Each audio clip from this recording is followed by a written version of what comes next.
Howdy,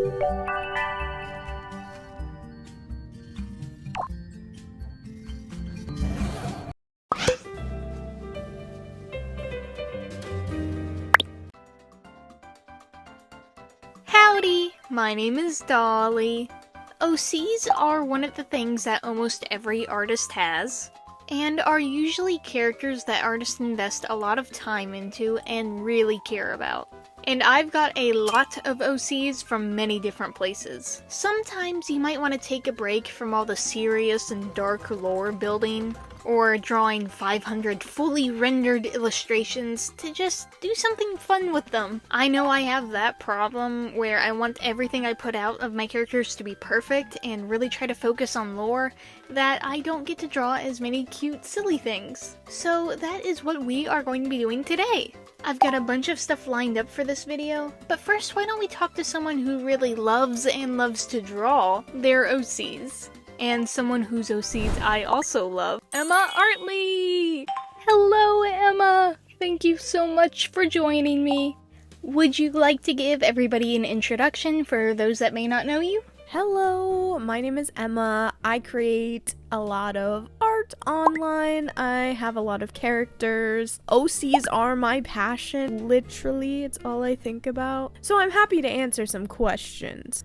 Okay, so my first question is, what do your OCs mean to you? OCs have meant a lot of different things to me for a long time. It was a source of escapism, creating stories in my head while I'm bored in class, or listening to music, or what have you. They are still a form of escapism for me, but I feel like they've grown even more than that because I love creating things and I love sharing them with people, and I think it's almost led me to feel a sense of community, which is really cool. Yes, I completely get what you mean, and I love your OCs so much. What is one of your favorite things to do with your OCs? My favorite things to do with my OCs has to be character interactions. That is hands down what I find most interesting within my OC universes. And that might be a fault to me, honestly. I gotta make more individualist, I guess, but I really, really love showing bonds or enemies with my characters. It's a lot of fun.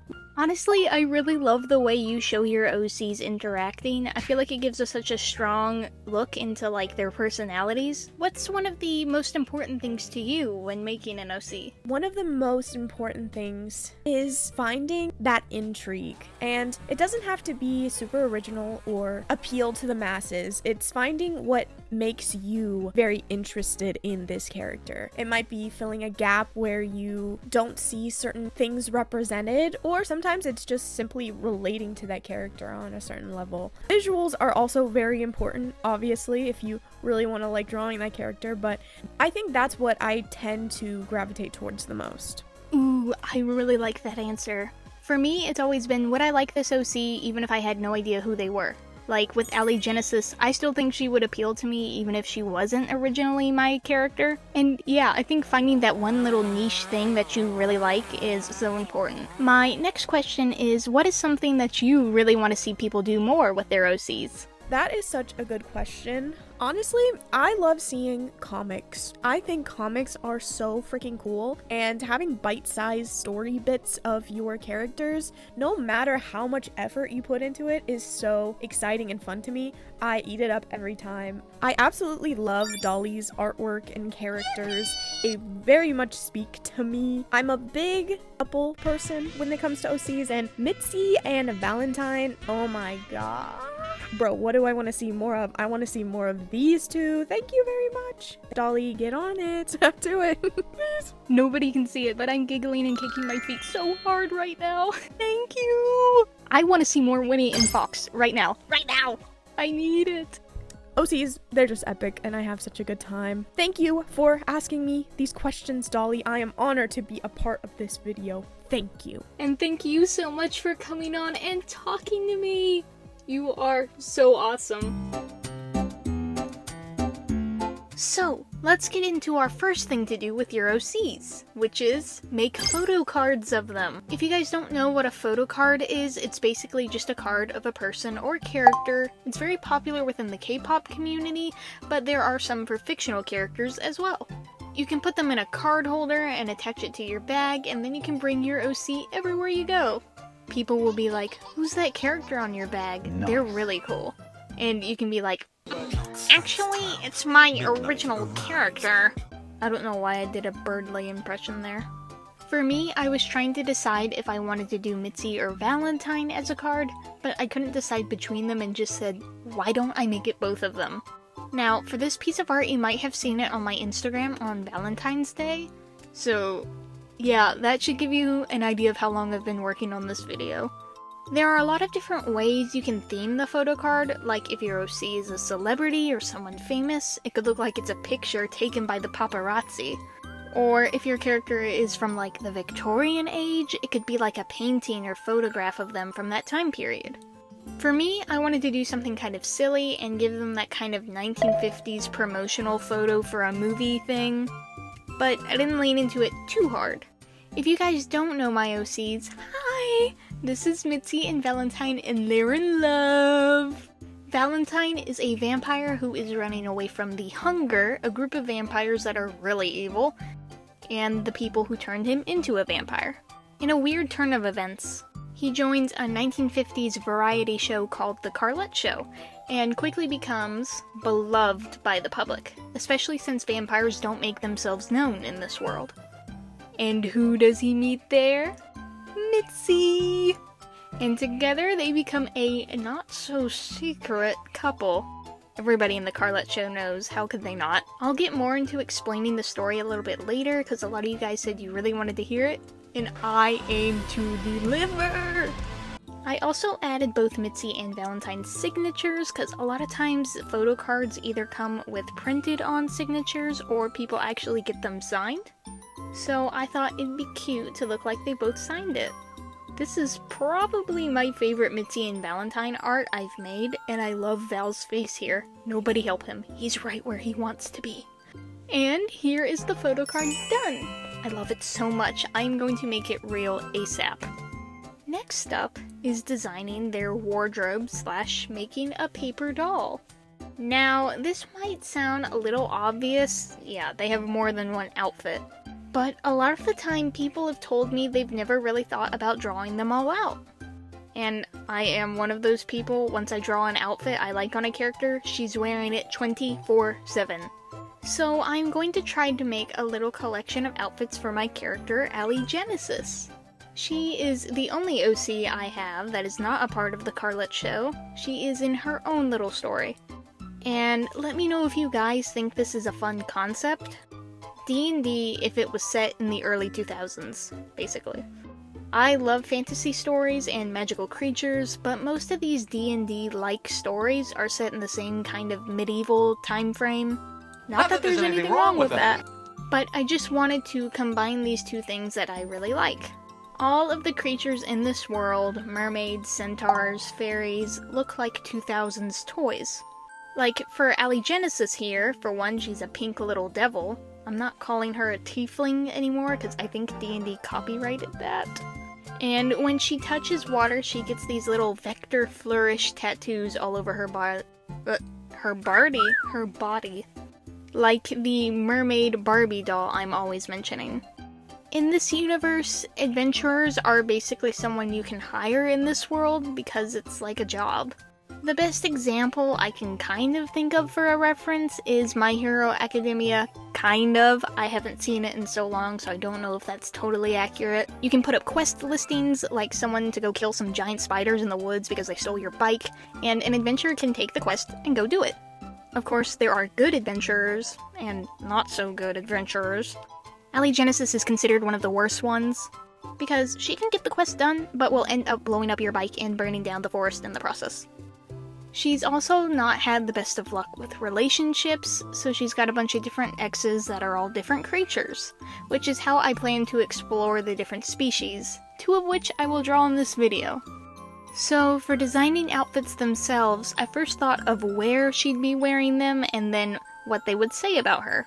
The first one is like her base outfit I've been drawing her in recently because it's simple and easy to animate.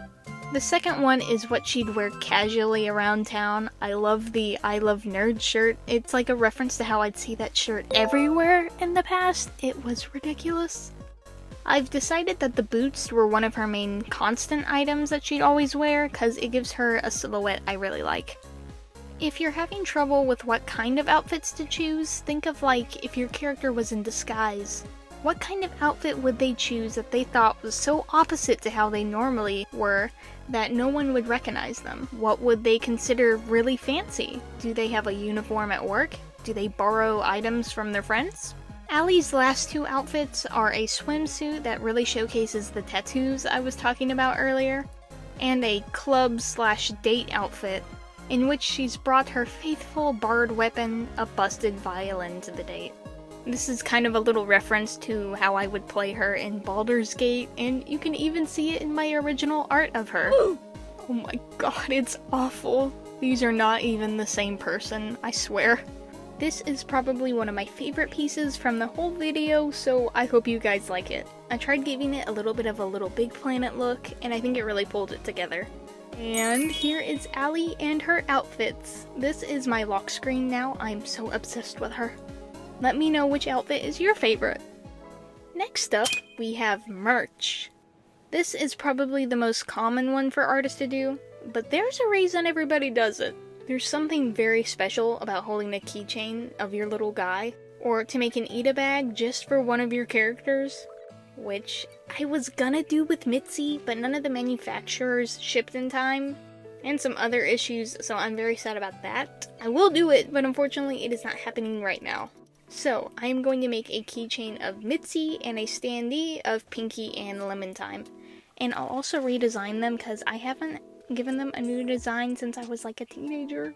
So, you guys said you'd like a bigger explanation of the lore for the Carlette show, and I always wanted to be vague to avoid spoilers, but I think I'd better give you guys a better idea. So, the Carlette show was a 1950s variety show with former child star Carlette as the host.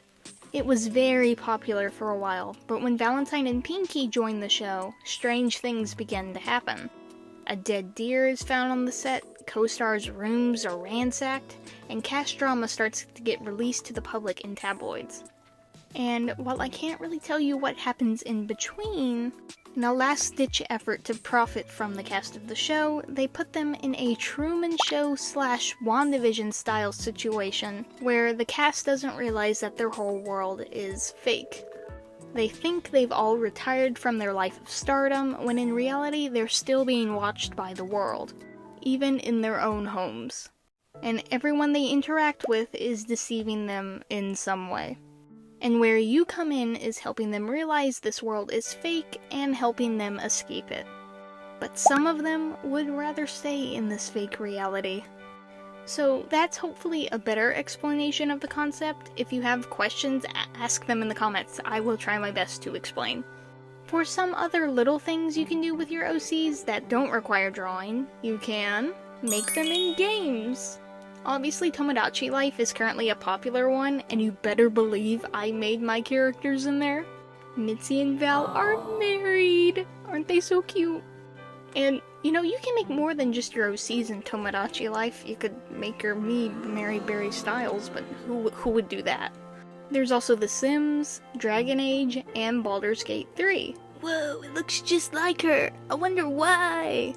You could also do voice claims, which are basically just little videos where you put a voice you think fits your character over a picture of them so people can get an idea of what they would sound like.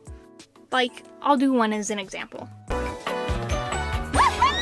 Now run along. We'll be right back, sugar.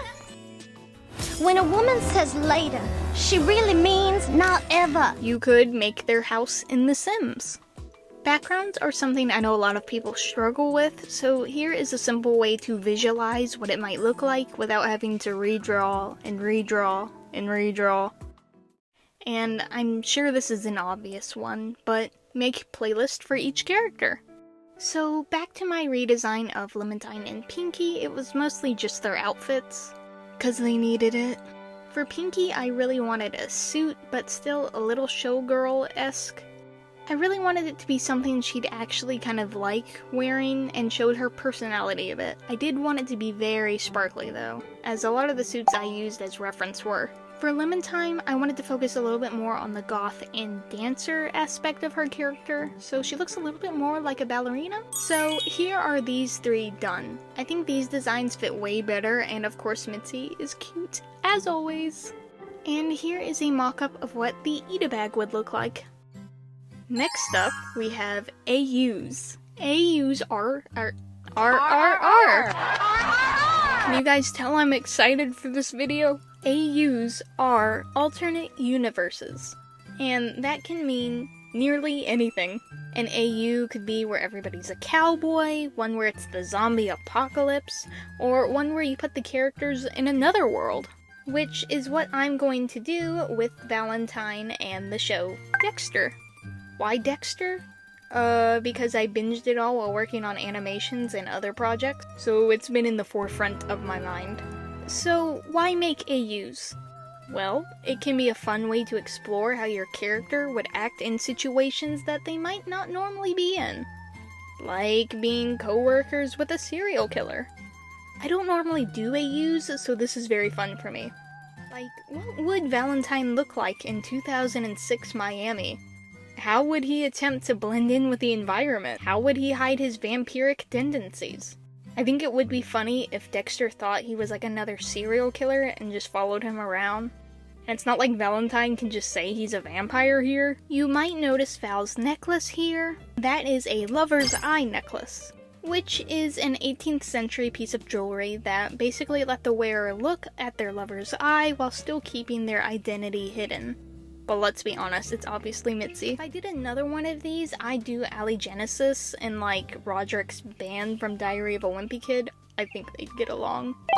This one's a really simple one, but it's a fun one. I hope I did Dexter justice. Next up we have a lip sync animation. So now we're getting to the big ones. We've got two animations in this video. This one is a lip sync test and the other is an animation meme. One of the big things about this animation is that I made a puppet rig of her, which took forever, and was very difficult. But if you want to do it, and you think you can, then go for it. I used Toon Boom for this, and I'm gonna be so real, there are probably better options. But if you're going to make a puppet rig, first you'll start off with a turnaround. Then make the shapes for each part of the turnaround. Which doesn't sound that bad, but you've got to make sure that everything lines up, is masked, and is deformed correctly. Then, you'll make the different mouths for each sound she'll make, and each mouth shape should have a happy, neutral, and kind of frowning expression. Then do it again for the side profile.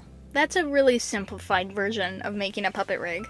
And I'm definitely not an expert, this is my first rig. But if I made a video about animation memes or something, I'd love to make some better ones and explain it more. So then, I choose a clip from something that I think shows off her personality. I kinda like Frankensteined a bunch of Lola Bunny clips together to make this. Oh my gosh, I never peed. I can't go to jail. I'm too pretty. I won't last a day. No, I'll lift weights. I'll get really muscular. My voice will get really deep. I'll run the place. So now that I've chosen a clip and did kind of a rough posing for the animation, I've got to put the actual puppet in the animation. And she's gonna start out kind of like this, because I need to put first where she'll be in the scene and what direction most of her will be facing. Then we move to the key poses and breakdowns. Then we can do in-betweens and facial expressions. Finally, I'll do the lip syncing and it'll look something like this. Oh my gosh, I never peed. I can't go to jail. I'm too pretty. I won't last a day. No, I'll lift weights. I'll get really muscular. My voice will get really deep. I'll run the place. This is nice if you want to explore your character's mannerisms and just how they move, because that's a big part of a character. And it's fun to show people when they ask to see your characters. I'm sure you've seen when people do those fake anime screenshots. This is kind of like that, but it doesn't have to just be anime. It could even be a fake video game screenshot. I decided to do a fake screenshot of what a show with Ali Genesis would look like. with one of her exes, a fairy dude. I don't have a name for him yet, unfortunately. I also designed another as a centaurette, but that one is definitely still a work in progress, but I wanted to show you guys as a little sneak peek, I guess. A big thank you to Tato Meow, I'm so sorry if I pronounced that wrong, for giving me advice on what substyles to do. You're awesome! I might adjust the fairy's design a bit because I do want him to be more of that Pixie Hollow 2000s toy look. If it's not obvious, I'm definitely going for MLP and other horse toys from the 2000s, kind of look for the centaur. Let me know if you guys can think of some other magical creatures to be exes, because I was definitely thinking like pirates and mermaids and maybe a vampire. One thing that I know is that I want the centaurs to not just be horses, like cow centaurs or even donkey and deer centaurs. In this fake screenshot scenario, I like to think it's Allie walking back from another failed quest, and she decided to take the scenic route on her way home. Unfortunately for her, one of her exes happened to spot her and decide to annoy her just for the love of the game. These two hate each other, I think, the most out of all of the exes because he's a cheater. Don't come by my house. We're done.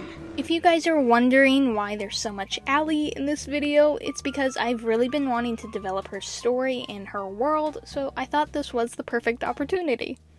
And here's Allie and her evil ex.